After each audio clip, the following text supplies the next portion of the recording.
How to remove silence from a video in Capcut on Android. This tutorial shows you how to cut out silent parts from your clips for a cleaner edit. First, open the Capcut app on your Android device and open the project you want to edit. After that, play through your video on the timeline and find where the silence starts. From there, tap on the video clip to select it and drag the playhead to the exact point where the silence begins.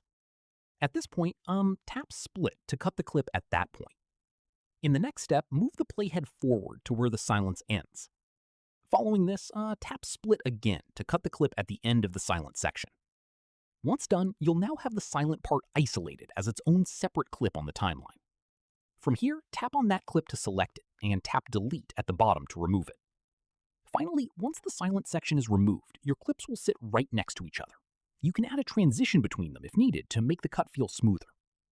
And that's it. If this guide helped you remove silence from your video in Capcut on your Android, give it a like, subscribe for more Capcut tutorials, and tap the bell icon for updates. See you in the next one.